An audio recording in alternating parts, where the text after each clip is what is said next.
Hi, and good evening. Welcome to this free workshop tonight. We're going to be talking about building kingdom wealth. And I'm going to go ahead and be sharing some strategies on how to create purposeful wealth, generational wealth, how to go ahead and steward your finances back into the kingdom, and how to go ahead and break free from a scarcity mindset, and how to go ahead and move forward with an abundant wealth mindset. So everything that I'm going to be talking about today, it is backed by scripture. And I wanted to make sure that I was presenting this in a way that was going to be helpful and educational for the women. So whether you're here live or you're watching the replay, this is going to be really good for you to go ahead and take notes. I think that, as women, we want to feel empowered, with our finances, and always making sure that we're making good decisions when it comes to, budgeting, when it comes to investing, when it comes to thinking about our future in regards to retirement, and the values that we want to pass on to our children as well is so important. And I think for myself in my walk with the Lord, I've really learned that our mindset has a lot to do with how we view money, believe it or not. So I'm going to be talking a little bit about that too today. And I'm going to be sharing my screen. So give me 1 second while I do that.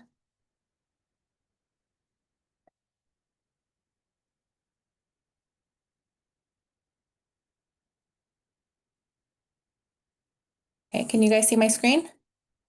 Can I get a thumbs up? Yeah. We can see. Okay, cool. Thank you. All righty. So I wanted to go ahead and personalize this and name it something cute. So I thought Vivian's financial advice, crowned with wisdom, building wealth God's way, a faith-based financial empowerment workshop for women. So when I went ahead and created this, I've been thinking about how I can go ahead and use my education in finance to go ahead and pour into the women here in Crown of Faith Network community. I am a licensed life insurance agent since 2022. I am licensed in 15 states, and I do have, a background as far as, helping families with their finances and making sure that they are securing a financial future for themselves. And I feel like this is something that is not talked about enough when it comes to, you know, just, women and families in general. I think a lot of times, how we view money, like I said, it can stem from childhood. And I know for myself, that was something that I had to relearn and unlearn as well when it came to money. So we're going to go ahead and start with the first slide here. So we're going to talk about kingdom mindset about money. So money is a tool, not a master, and God cares about how we handle it, not just how much we have, and um, when I heard the term that money is a tool, I was like, wow, it is a tool. When it comes to a kingdom mindset, I never really thought about it that way. But, when we're talking about purposeful wealth, and we're talking about how we can actually use our money to build his kingdom, that is actually where that mindset about money has to come in, and how we actually use it. So he really does care how we handle it. And when we actually get into the word, it does talk about, making wise financial decisions, and to not, just blamelessly spend our money. And that was actually something that I had to really unlearn and relearn, as far as, when I had money, I just wanted to go ahead and spend it. What can I say? I love to shop, right? But I had to learn, as I got into the word, that, we can be saved and we can be financially savvy. And I had to really work on my spending habits as well. And I really wanted to be a good steward when it came to, tithing, and it came to my giving and things like that. So poor stewardship limits what we can build and pass on. So it says here, the Bible doesn't say that money is the root of all evil. It says the love of money is. So God wants us to steward well what he places in our hands, and we're called to build for the kingdom. But how can we build if we're living check to check, or avoiding money because we're scared of it? We need to renew our mindset and stop believing that we have to choose between being faithful and being financially strong, because you can be both. So I want to talk about this part a little bit because I think there's a lot of, I would say maybe like old beliefs, and I even heard it too when I first um, came in my walk with the Lord, that, there were certain beliefs and opinions around money when it came to Christianity. And, some people think that, being rich is a sin. People think that, that money is, not something that we should be focusing on. And some people believe that, we're just meant to kind of like be poor and, struggle and things like that. And, but that's really kind of like an old way of thinking when it comes to, that kingdom wealth mindset. And I think that's where a lot of people struggle, because they don't want to feel like they're doing something wrong. But I think when it comes to, building for the kingdom, we want to remember that we actually do need resources, and God knows that, and He does want to bless us. So I think here is the part where we talk a little bit about um, being able to be, like I said, faithful and being financially strong, that we can be both. It just depends on how we view money. Obviously, if money becomes an idol and, we're working towards money just for our own selfish need, and we're not stewarding it back to the kingdom, or we're not building something for God, then yes, it can become an idol. All right. And I want to talk a little bit about the scarcity mindset too, and why this is really important for us to work on as well. Um, the scarcity mindset is rooted in fear, lack, and limitation. And I think a lot of times we may not even know that we have a scarcity mindset. And, some thoughts that we may have is that, I'll never have enough money. I can't afford that. I'm just trying to survive. What if I lose everything? And, this type of mindset can lead to constant stress about money. Like I said, the guilt around, wealth or success. Um, we tend to have a lack of generosity because we're scared of losing our money, right? And we have a fear of stepping out in faith, and that can really hindrance uh, our goals and the things that God wants us to do. Because if we have a fear of stepping out in faith, starting a business requires us to invest. Starting a business requires us to step out in faith. And scarcity is not just a money issue. Like I said, it's also a heart issue, because a lot of these things have been passed down to us since, we were kids. We may have heard, our parents talk about money and the stress about money. Maybe, we came from a family that, didn't have enough resources, or, there was just talks about, oh, well, I have to wait until I get paid. And, that type of thinking stays with us, but we want to remember that God did create us to have abundance. He wants us to live a abundant life. And so we're going to talk a little bit about generational wealth. So what is generational wealth, right? It isn't just riches, it's wisdom, ownership, access, and provision. So money is a part of it, but so are values and mindsets that we pass down. So that's what I was saying, that it also comes to our mindsets and what we're also teaching our kids about money, how we spend our money. Are we teaching them how to save? Are we teaching them how to budget? Biblical reference in Proverbs 13:22 says, a good man leaves an inheritance to his children's children, but the sinner's wealth is laid up for the righteous. So this verse emphasizes the importance of passing down wealth and blessings for our future generations. So take a moment to reflect and think, what are my children inheriting from me? And when I say this, I want us to think about, how we talk about money, how we view money, the spending habits that we have. This is all being passed down to our kids. So we want to really think about, how we really present, ourselves, and, do they see us, when we go to church, are we tithing? Are we donating? Are we giving generously? So a lot of those things they see, and they take it with them into adulthood, into the next generation. So I think ways how to break free from a scarcity mindset would be to renew your mind with the word. In Romans 12:2, it talks about be transformed by the renewing of your mind. Meditate on scriptures about God's provision and abundance. Speak biblical affirmations over your life and your finances every day.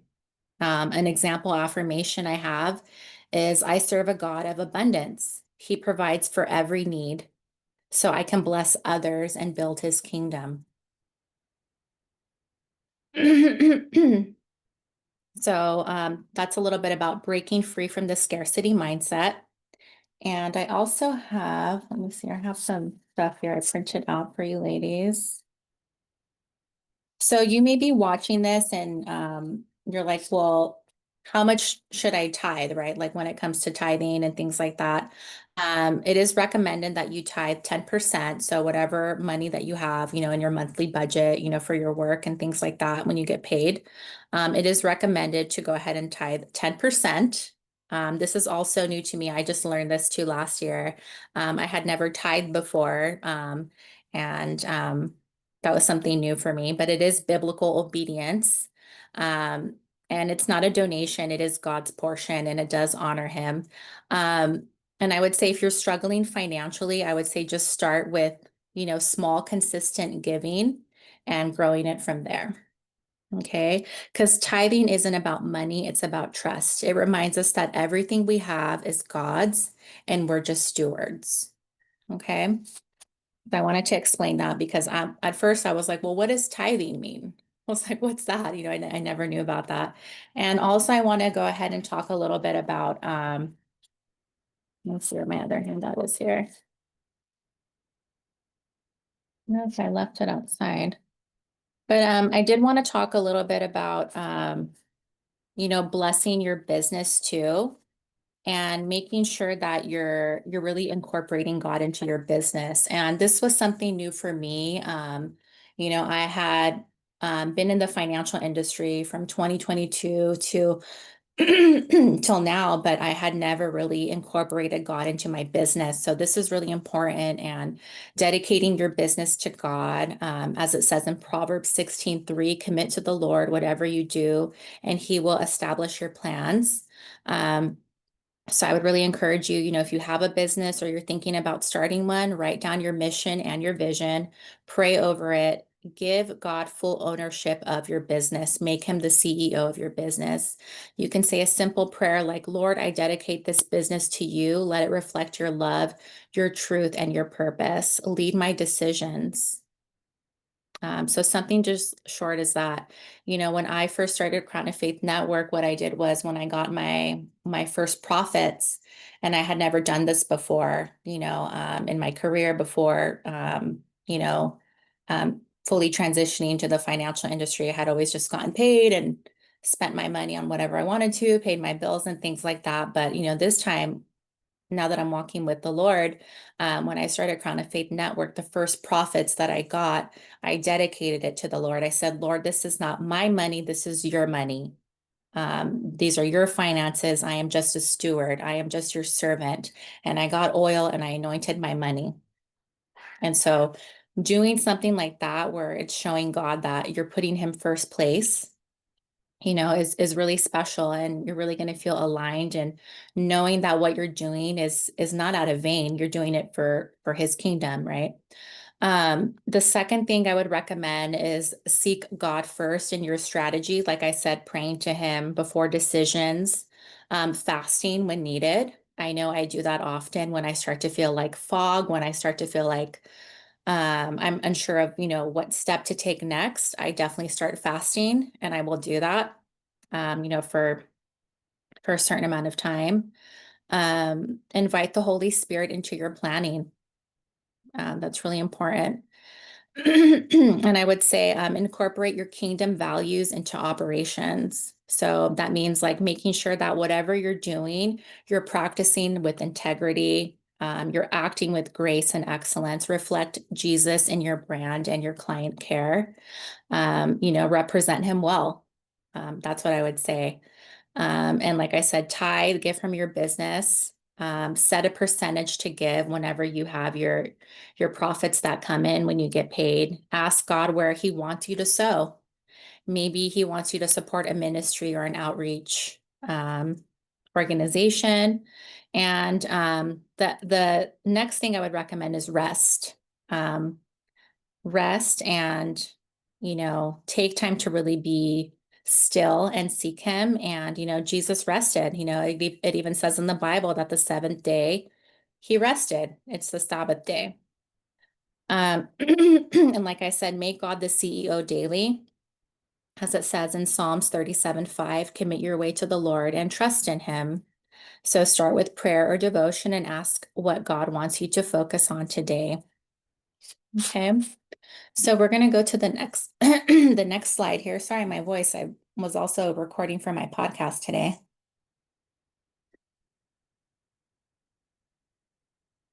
Alrighty, so we're going to talk a little bit about the three bucket saving system.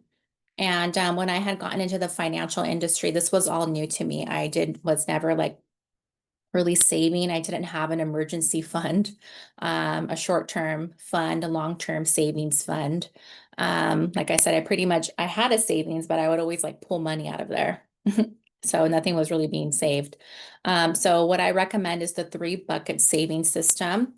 So having an emergency fund, where, just in case something happens, you're able to fall back on your savings. And that could be, 3 to 6 months of your income. And you may be thinking, well, how can I save all of my income, right? So I would say start small with whatever you can. I'm also going to be providing this worksheet for you guys when it comes to budgeting.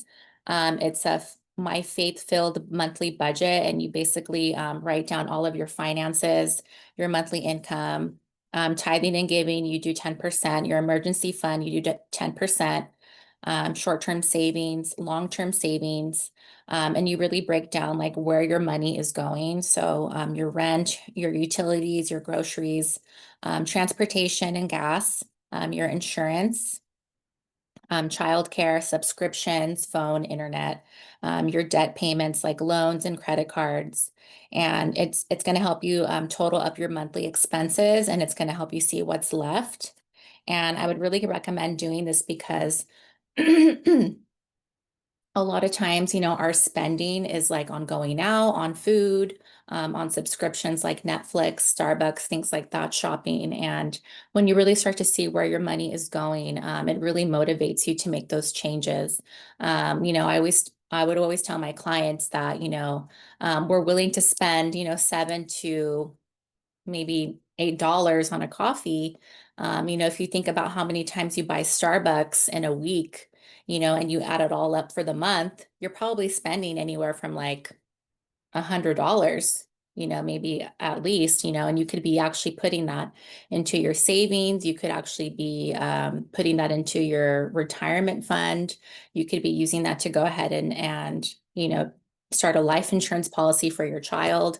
So it's really important to take a look at our finances. My husband and I, we do this regularly. We actually did it not too long ago, and we started to see that we had subscriptions and things that like we weren't really using anymore. So we went ahead and canceled that, a lot of those things that we weren't really using anymore, because like you subscribe here, you pay here, you subscribe there, and then you forget, and sometimes you don't even use it anymore.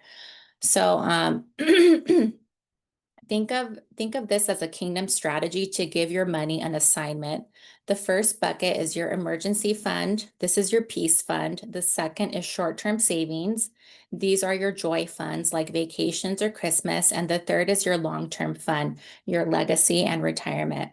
We're not just preparing for today, we're preparing for tomorrow and generations we may never meet. So yeah, I would say thinking about your long-term savings is really important. I know a lot of times we don't think about retirement at this point in time, but it's really important to start saving ahead of time.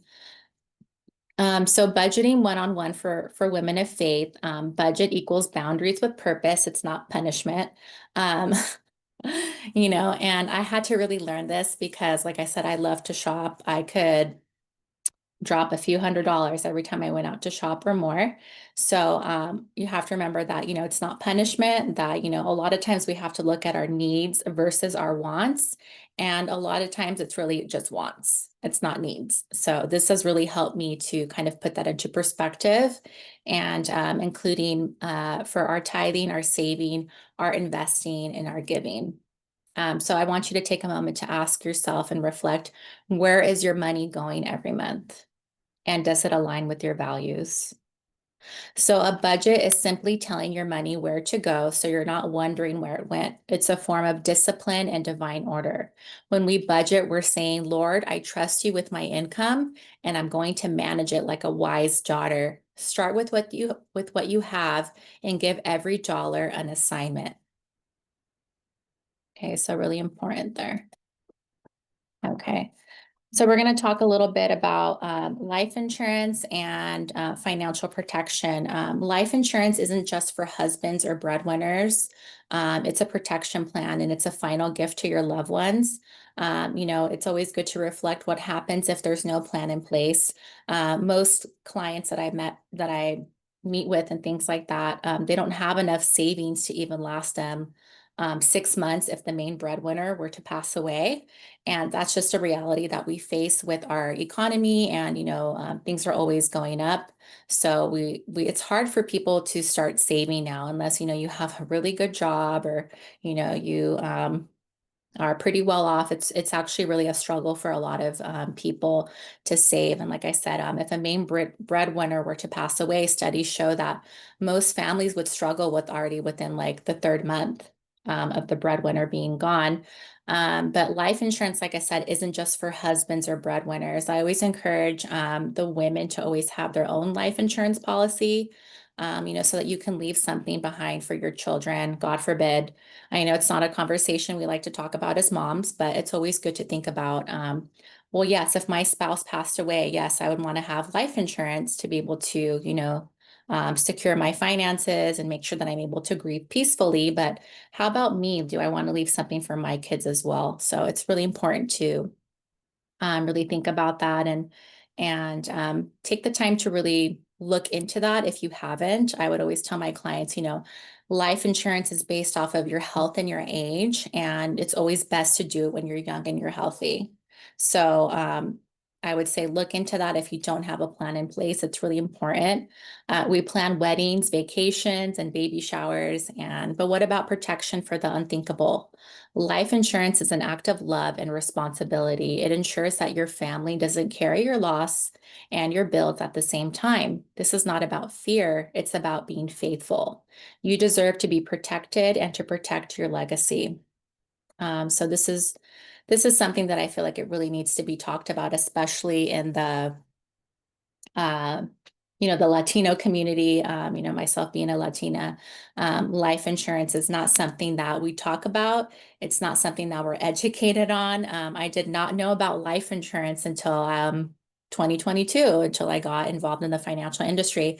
And I was probably around 33 or 34 at that time, thinking, yeah, around there, 30, 34, 35. And I went through my whole 34 years of life not knowing about life insurance. So that just shows you right there that this is a topic that needs to be talked about more, because especially, in the minority cultures, and things like that, it's not something that we're really educated on. So this is why I always love educating families on the importance of life insurance, and really being able to get them into a plan that's going to fit into their budget, because that's why we see so many GoFundMe's, is because, unfortunately, those families weren't covered, or maybe they did have coverage, but it wasn't enough coverage. So that's why it's really important to sit with a financial educator and really look at your debt. When I sit with the family, I look at how many kids they have. I look at how much debt they have, to really make sure that they have enough life insurance, because also you may have a life insurance policy, but it may not be enough. So making sure that you're properly protected is really important. Okay. We talk a little bit now about retirement, legacy, and trusting God with the future. So retirement planning is wise and biblical. Don't wait for a better time. Start small and stay consistent. Legacy is built with intentionality now. We often put off saving because we think we don't make enough money. But remember the woman with the 2 coins. She gave what she had, and Jesus honored her for it. It's not about the amount, it's about the discipline. So start now, start small, and start with God. Um, so I want to go ahead and look at some other things I had here. Hold on.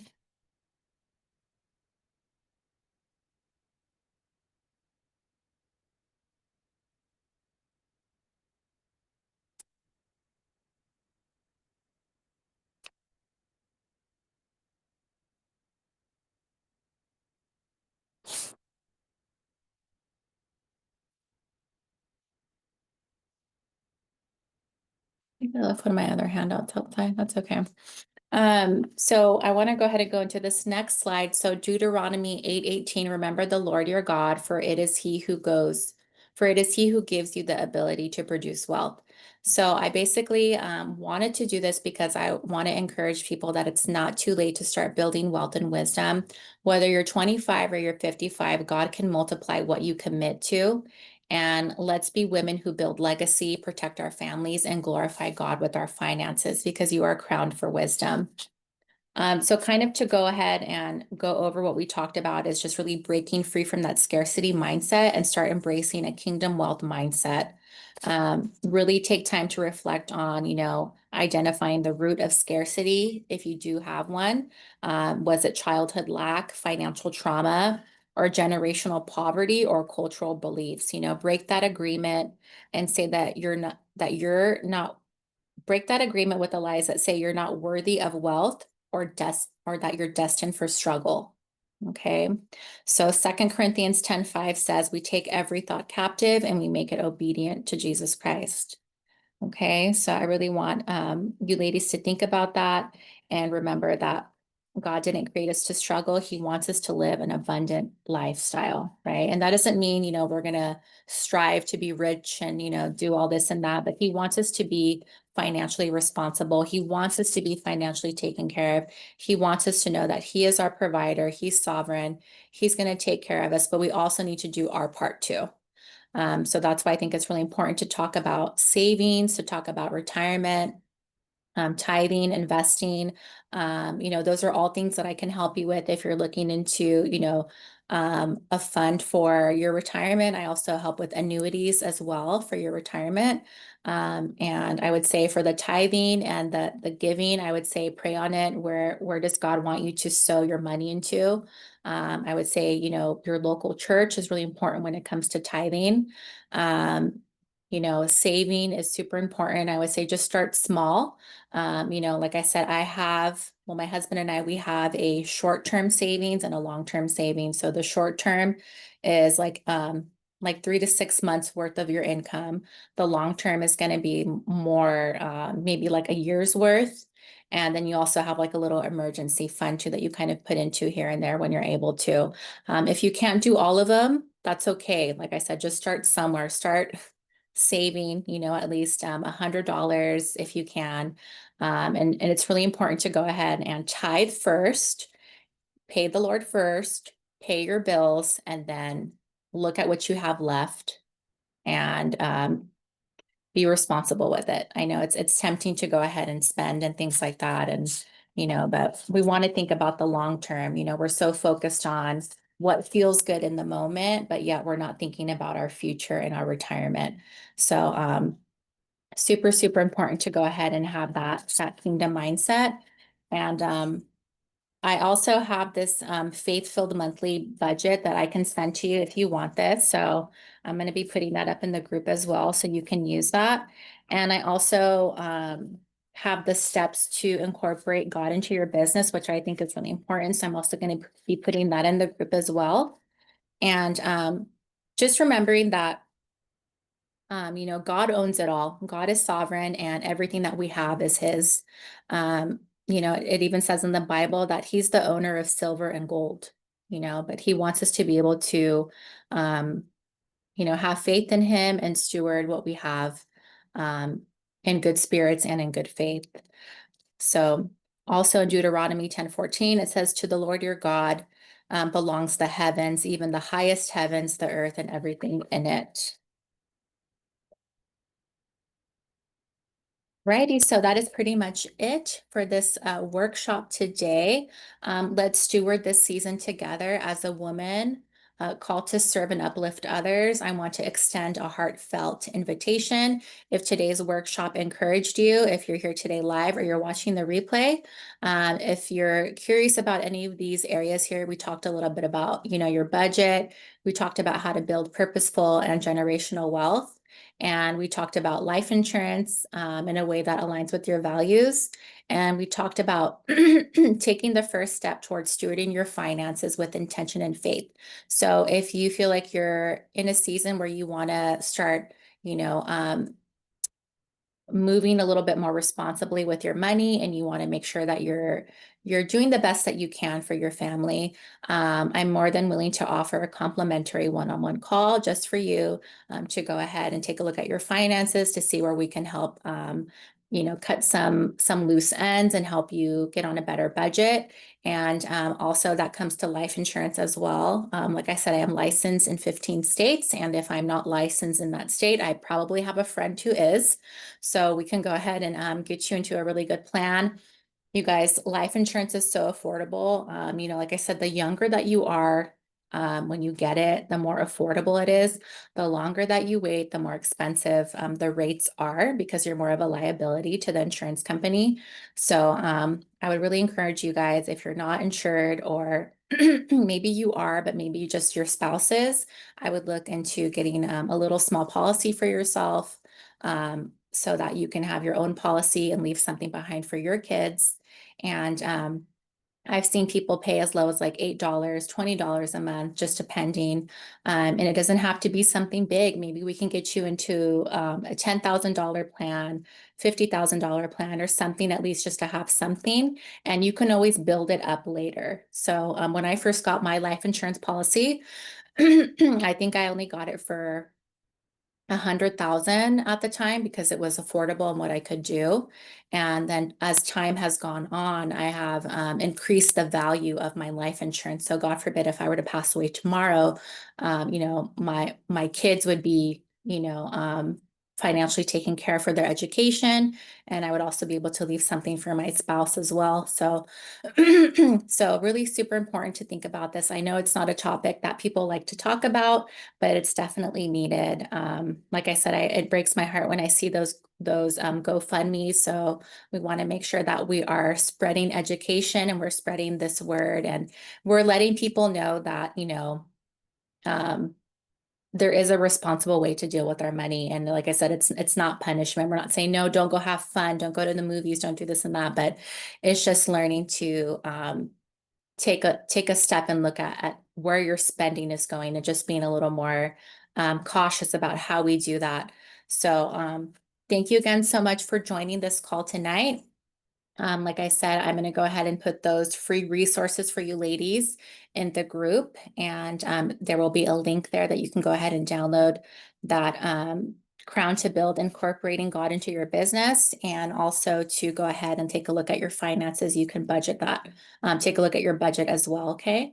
And then if you're interested in the one-on-one, you can DM me on Facebook, and then we can go ahead and set something up and take a look at your finances and take a look at some quotes for you if that's what you want to do. So we can make sure that we are taking care of and protecting your most important legacy and your most important ministry, which is your family. All right, ladies, let me stop sharing my screen. All right, so thank you so much once again for being here this evening. Like I always say, I love you, but God loves you more.